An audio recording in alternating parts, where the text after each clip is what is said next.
지역에서는 처음으로 코로나 백신을 맞은 30대 여성이 사흘 만에 숨졌습니다. 이 여성의 유가족들은 백신 부작용 때문이라고 주장하고 있습니다. 광양시가 중동 사업중지 소송에서 패소해 25억여 원을 손해배상금으로 지급하게 됐습니다. 시민사회단체는 세금 낭비라며 책임 소재 규명과 구상권 청구를 요구하고 나섰습니다. 이번 도쿄올림픽에서 3관왕을 따낸 양궁의 안산 선수가 지역 모교에서 열린 환영 행사에 참석했습니다. 다음 목표는 세계 신기록이라고 당찬 포부를 밝혔습니다. 히말라야 14주와 등정에 성공하고 실종된 김홍빈 대장의 분향소가 광주에 차려졌습니다. 실종 전 구조를 요청했던 김 대장의 마지막 음성도 공개됐습니다. 여러분 안녕하십니까? 수요일 밤 여수 MBC 뉴스데스크입니다. 여수 지역에서 지역 내 N차 감염 확산이 우려되고 있습니다. 여수시는 오늘 긴급 시민협조 요청 브리핑을 통해 지난 1일 확진 판정을 받은 업체 종사원이 확진 전에 PC방과 주점, 커피숍, 영화관 등 17곳을 방문해 이 건과 관련된 자가격리자가 257명에 이른다며 자가격리 중 확진자가 크게 늘 것에 대비해 시민들의 방역수칙 준수를 당부했습니다. 여수시는 특히 최근 확진자 대부분이 전염력이 강한 델타 변이 바이러스가 원인인 것으로 나타나고 있다며 의심 증상이 있거나 수도권 방문 시에는 즉시 검사를 받을 것을 강조했습니다. 순천에서 코로나 백신을 맞은 30대 장애인 수영 선수가 사흘 만에 숨졌습니다. 방역당국이 역학조사에 나선 가운데 유족 측은 백신 부작용으로 인한 사망이라고 주장하고 있습니다. 강서영 기자입니다. 지난 29일 순천대 예방접종센터에서 화이자 1차 백신을 접종한 31살 고 이슬희 씨.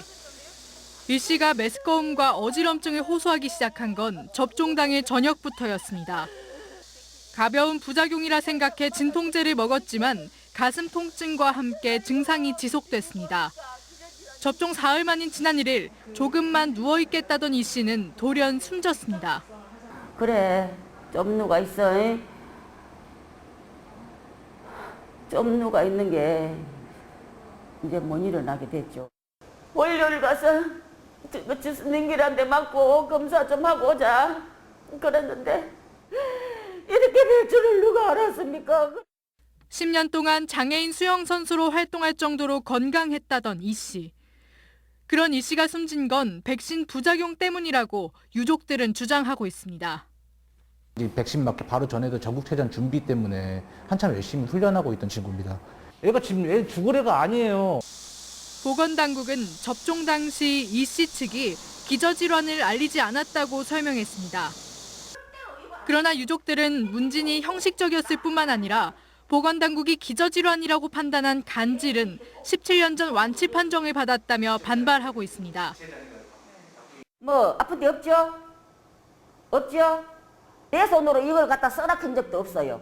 보건당국은 이 씨의 사망과 백신 접종 사이의 인과관계를 파악하기 위해 역학조사를 진행하고 있습니다.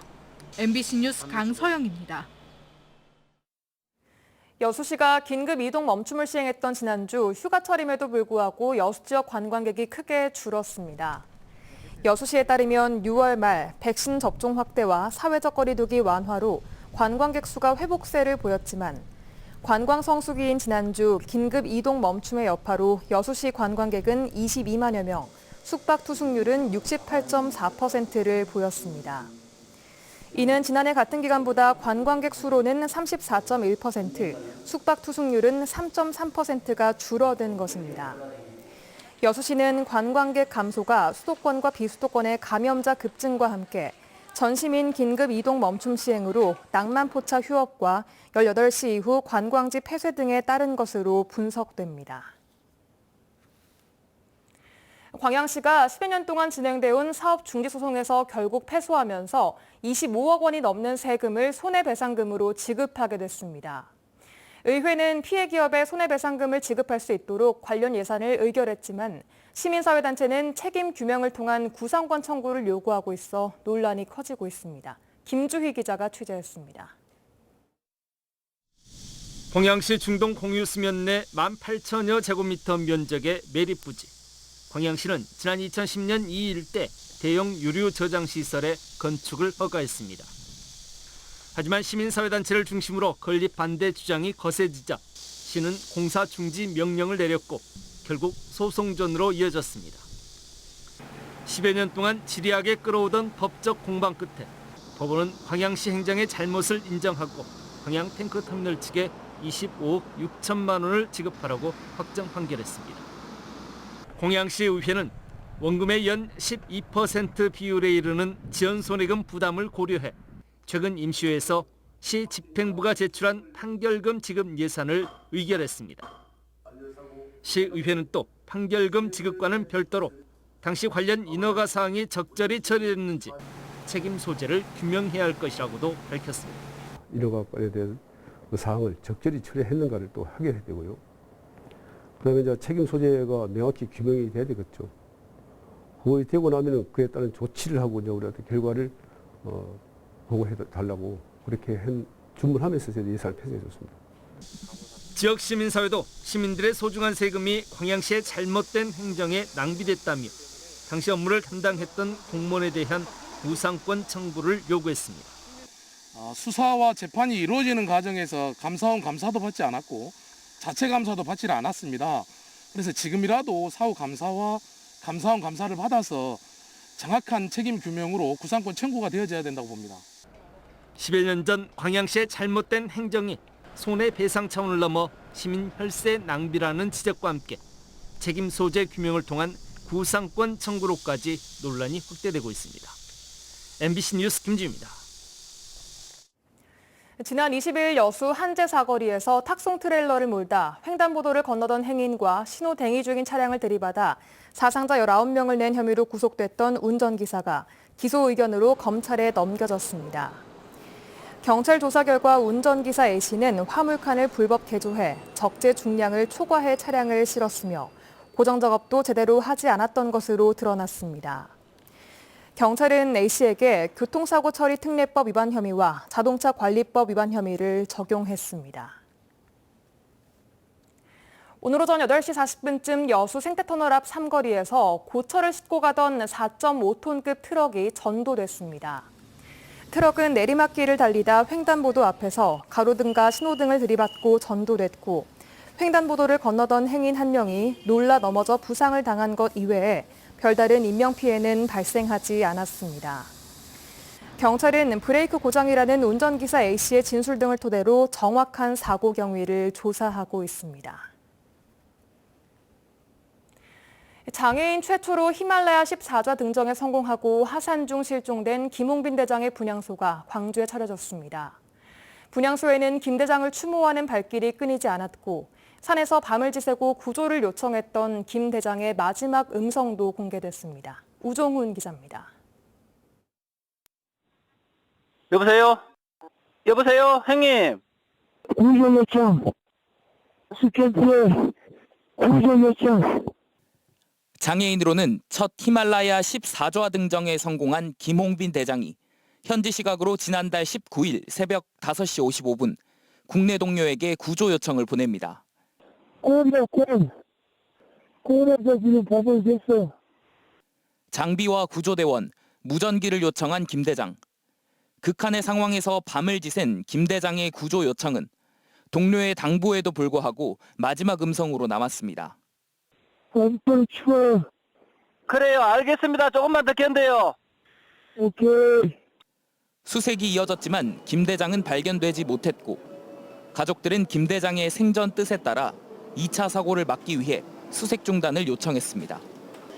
산악인장으로 치러진 분향소엔 아직 김 대장을 떠나보낼 수 없는 가족들의 울음이 가득했습니다.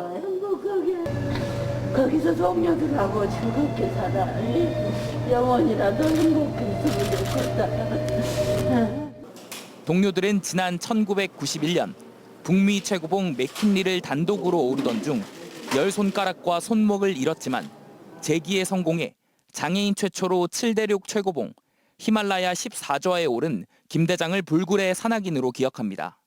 1%의 도전의 가능성만 있어도 도전을 하는 그런 정신이었고 또 모든 분들에게 희망을 주고자 하는 그런 정신이었습니다. 정부는 그의 업적을 기려 김 대장을 체육훈장으로 최고 예우인 청룡장에 추서했습니다. 또 광주시와 함께 김 대장을 기억할 수 있도록 기념관 건립에 적극 나서겠다고 밝혔습니다. 기념관 설립부터 해서 여러 가지 노력을 할 텐데 정부도 적극적으로 이분들과 같이 김홍기 대장님의 발자취와 그분의 업적을 보존할 수 있도록 열심히 노력하도록 하겠습니다. 누군가의 용기와 희망을 전할 수 있다면 도전을 이어가겠다던 김홍빈 대장. 김 대장의 장례 절차는 연결식이 엄수되는 오는 8일까지 광주 염주종합체육관에서 이어집니다. MBC 뉴스 우종훈입니다.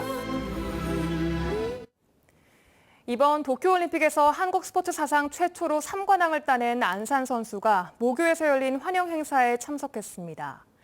다음 목표로는 세계 신기록을 제시했고 자신을 롤모델로 삼고 있는 후배들에게 애정 어린 당부의 말도 잊지 않았습니다. 한신구 기자의 보도입니다. 마지막 화살 하나로 금메달의 주인을 가리는 슈도프. 그 숨막히는 긴장의 순간 안산은 자신에게 이렇게 주문을 걸었습니다. 차분하게 하자, 진정하자, 좀만 더 가라앉히자 이렇게. 좌절의 순간에도 흔들리지 않은 평정심과 긍정적인 생각. 그리고 실전 같은 훈련을 3관왕과 올림픽 신기록의 비결로 소개한 안산은 다음 목표를 분명하게 제시했습니다. 세계 신기록이 더 크고 좋기 때문에 저는 이제 운동하면서 세계 신기록을 한 번이라도 달성해보고 싶습니다. 2012년 런던의 기보배, 2016년 브라질 리우의 최미성과 기보배, 그리고 이번에 자신까지. 학교 출신 공사들이 3회 대회 연속 금메달을 따는 데 뒷바라지해온 오교와 은사에 대한 감사의 마음은 자신의 메달을 걸어주는 이벤트에 담겼습니다. 온라인을 통해 함께한 수많은 팬들은 격려와 응원의 메시지로 화답했습니다. 이제 안산 언니를 보면서 많은 희망을 주신 것에 너무 감사하게 생각해요. 간식이 먹고 싶어 양궁을 시작한 앳된 소녀에서 이제는 한국 양궁의 대들보로 우뚝 선 안산. 자신을 롤모델로 삼고 있는 후배들에게 애정 어린 당부도 잊지 않았습니다. 의지만 있으면 못할 건 없지라는 생각을 가지고 잘 하셨으면 좋겠습니다. MBC 뉴스 한신구입니다. 일본 도쿄올림픽에 출전했던 유도 여자 국가대표 강유정, 박다솔 선수도 오늘 순천시청을 방문했습니다. 15분 동안 진행된 회동에서 허석 시장은 두 선수가 순천시청 소속 국가대표로서 올림픽에 출전해 진정한 스포츠 정신을 보여줬다며 시민들을 대신해 감사의 뜻을 전했습니다. 이번 올림픽에서 삭발 투혼으로 주목을 받은 강유정 선수는 유도 여자 48kg급, 박다솔 선수는 52kg급에 출전했지만 메달 획득에는 아쉽게 실패했습니다. 오늘 오전 10시 40분쯤 여수 국가산단 LG화학공장에서 설비 점검을 하던 29살 A씨가 감전됐습니다. A씨는 사고 직후 병원으로 이송됐지만 숨졌습니다. 경찰은 A씨가 시운전 중인 가스터빈 발전기 설비를 점검하다 전원과 접촉해 사고가 난 것으로 보고 공장 관계자 등을 상대로 정확한 사고 경위를 조사하고 있습니다. 여수에서 전 세계 50여 개 도시 대표들이 참가하는 2021 도시환경협약 여수 정상회의가 개최됩니다. 여수시는 탄소 중립을 통한 지속가능한 도시란 주제로 2021 도시환경협약 여수 정상회의를 다음 달 29일부터 개최할 예정입니다.